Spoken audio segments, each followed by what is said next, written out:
All right. This is from Candy. Well, is this where you ordered from before? Yes. The white runners came from her. All right, so what'd you get here? All right, I got 6 call duck eggs, but usually they give you more in case some of them don't work out. They're not fertile. So this is from an Incubator that sells call duck eggs. These are just pet quality call duck eggs, which are fine because they are genetically very healthy. And last time I had 95% hatch rate, like almost all of them hatched except for 1 egg. And I got all the beautiful colors, including 2 white call ducks. The only bad luck that I had, or maybe it was good luck, I don't know, was I only got 1 female call duck. And a couple months ago, she was taken by a fox. So then we now have no female call duck. Ooh, I can save this. And of all things, the seller lives in Egg Harbor, New Jersey. Eggs from Egg Harbor. That's a nice little It container. is, and look, it has her little stamp. Duck House 2 is her eBay Now, name. did you have that last year when you got it? I don't think it was quite as fancy, the container like Oh, this. And she also sells peacocks and white runners sometimes, and I love our white runner ducks because they're very long and tall. So how many did we get? Oh my God, she sent me double. I only bought 1 box. Oh, how much was it for? 6? You got $47 for 6? for 6 plus. She said 6 plus. That was what the listing was for, but she gave me double. So what I'm planning to do is I'm just going to sell the call ducks that hatch successfully. I'm not keeping all of these, and I would definitely like to keep a few females, although they are very loud. Within 3 months, you could tell. Oh, look, the call duck egg is the same size as the hybrid call duck egg that I just got out of the... Well, you don't know that. But I know that these are call ducks. Anyway, I'm not really after purebreds because they sometimes they have issues because their beaks are so small they can't even clean themselves. So I am fine with animals that are healthy. That may be a little bit more mongrel, as they say. More mongrel. She gave me a full dozen. Thank you so much, Candy. Look at this little guy. This is so small. And the call ducks, when they're born, they are so... Oh my God, look at the size of this. And look at the size of this. Somebody was working overtime. Unless she gave me some East Indies.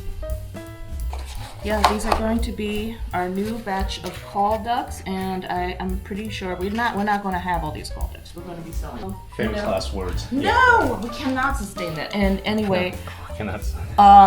our 2 call ducks that are left from all the fox attacks are so incredibly lonely that I'm just basically making them some... Oh, come on, they get some action. I'm talking about action. I want to share this. You want to come into the kitchen? So once in a while, I would get these small eggs. And I know that these horny buggers, our call duck males, are just as whatever, like the bigger males, always trying to hump the larger runner ducks, and sometimes it's really funny when they try to go after the runner ducks, and they even mate with our muscovy. And I thought that maybe this was just a runner duck just beginning to lay, or a smaller runner duck, Coco, starting to lay, and that's why the egg was so small. But it's been... Yeah, but they hump each other too. I mean, the boys and the boys. That's and the besides girl the point. and We're the talking girl. about... I just discovered today, look at the difference. That the call ducks, if they do mate with a Indian runner or a larger sized duck, and they can successfully mate with them. The egg that the larger size duck lays will be the size of a call duck egg or something in between. Now, these are definitely the size of some of the call duck eggs that we got in today. So they will be half call ducks. Now, I'm not planning on hatching half call ducks. Like, nothing. I don't want to do all that. Too much of a mongrel breed around here, but that's really amazing. I had no idea that if a smaller duck mated with a larger duck, that the larger duck would lay the smaller duck eggs, that it would affect her eggs because the eggs would be just affected. That's amazing. Not just the chicken side, that the eggs would also come out smaller if they were half call ducks. So these guys were able to do the dirty deed successfully. And so that's what I got to say about that. We let the egg sit out for 24 hours with the pointy side up. It's supposed to settle the egg yolk. Wifey purchased a larger capacity incubator, the Nurture Right 360 incubator. I think we own 3 different incubators by now. At some point, maybe Wifey will do a quick review and prices for the incubators that we own. It's always a good idea to wipe down and sanitize the incubator before use. It's also good to sanitize the area that you're going to set up the incubator. So wait, so these eggs are from today? They're from today. So we're not going to wait until this goes up to... So wait, so what were the instructions again? Instructions was like, just like let the temperature and the humidity stabilize for 4 to 5 hours. I've never done that, and the temperature's already up to 99.5. We're gonna load the egg tray up now. So we have 12 call duck eggs, and we have 2 of our own Indian runner eggs. I'm really hoping to get some sort of a beautiful coloration between our trout and our white male runner, or our fawn runner and the trout. Put all the eggs in with the pointy side toward the center. Most of these little incubators, you have to lay the egg down on their This is a bigger side. We have a Brinzy that's about the same. So I'm gonna put the larger eggs, 2 of the larger eggs on the inside like this. And I marked the eggs with an X, so I guess we should have all the X's facing up so that we know that the egg turner is working. So I marked it with just pencil. I don't think I would want to use Sharpie because Sharpie kind of gets into layers of paper and stuff, and it's pretty nasty. I would just use a regular number 2 pencil. Now the eggs are in, including our 2 big runner duck eggs. I wonder if the runner duck eggs should be on the outside. They're pretty big. Okay, I'm putting the lid on.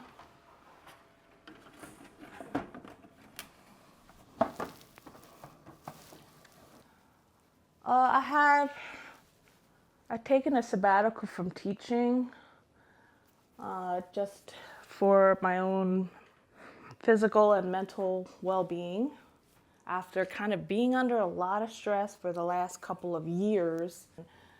And these are one of the benefits of being a teacher, a public school teacher. It's a big hit in terms of my pay, but I think that it's something that we can, we could swing. Maybe not, but I'm just going to do it anyway because, as my husband says, you're going to do what you want anyway. So we hatched out runner duck eggs with some good successes, except for Muscovy eggs. I only got 1 Muscovy duck. And the reason for doing this is also, I was able to sell some of the ducks.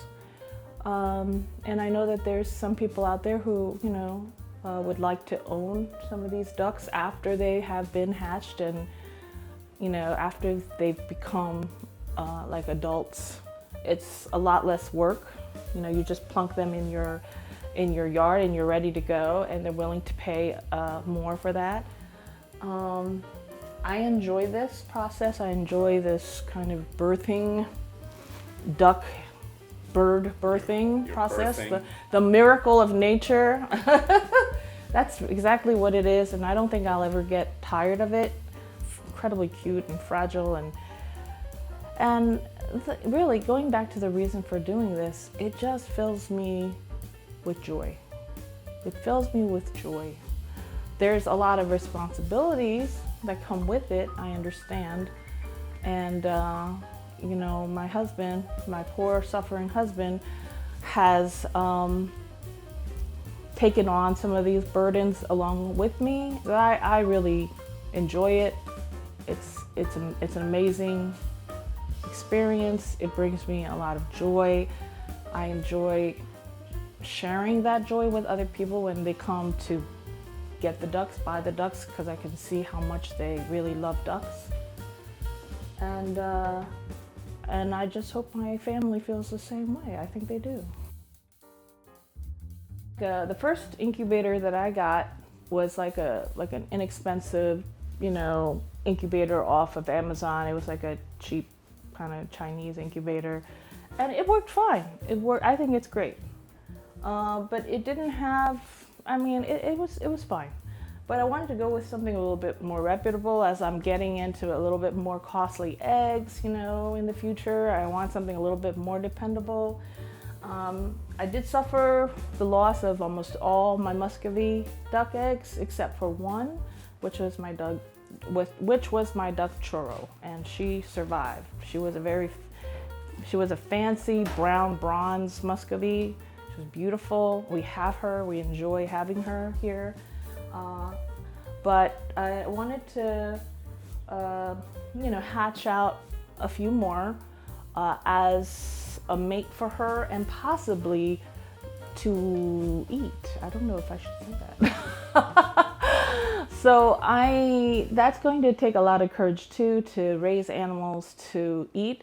And we are kind of trying something along the fringes of homesteading a little bit. We're not going too rough into homesteading, but we are kind of learning a lot about it and maybe just kind of trying out some of the concepts and raising your own animals for eggs and growing your own vegetables. Because of the failure of our Muscovies, I was kind of scared to use like the cheaper incubator because that's where they all died. So I got this Nurture Right 360, which is had rave reviews. It seems to be really recommended just as much as, you know, the really more expensive Brinsea products. And we do have a Brinsea, what is it, 24 or something like that, automatic, blah, blah, blah. So I will get that out when we hatch out, try to hatch out our peacock eggs. Yes, I said peacock. So we're getting into a little bit more high value eggs. You know, I think my bucket list, one of my so-called bucket list items, hey, I just turned 50. You know how most normal people come to that realization when they're 50 that, you know, yeah, you've turned this major corner. And perhaps you should start thinking about that there's a little less time and life is not going to be endless. Doesn't have that endless feeling. Days will not be endless. You have to enjoy, you know, what you have and, I don't know, prioritize and all these things. But one of my bucket list items is to see a beautiful, fantastical creature like a peacock strutting around in my yard. Whether this turns out to be a complete disaster with neighbors complaining, peacocks making all kinds of noise. What kind of noise do peacocks make? Peacocks make noises like, "Bow-wow, bow-wow." I've seen plenty of peacocks at zoos. I've been to China where I went to a panda zoo. It was like a zoo just for pandas, but they had peacocks flying and walking everywhere and flying up into trees. So this is going to be an interesting journey here, as they say, journey for everything on YouTube. So so we're starting out now with the call duck and 2 Indian runner eggs. I might add another 2 Indian runner eggs tomorrow. And the intention is not to keep all these ducks. The intention is to raise these ducks and sell these ducks to other people who appreciate ducks, who want to raise ducks, and who do the farmsteading thing. And I think that there is people that are out there interested in that, but there isn't a lot of people that I know of. Not that I know of. They could be around here that you could source these ducks from. So I'm going to have a bunch of call ducks to sell, as well as some Indian runners, maybe some Muscovies. And who knows, I might not get any peacocks at all. So if there's anyone else out there in Philadelphia, around the Philadelphia area, who are duck fans, you know, give me a shout out, say something down below, and reach out. All right, we'll see you guys. Well, we've got a new series of videos starting today. Please join us as we incubate and hatch out a new batch of call duck eggs.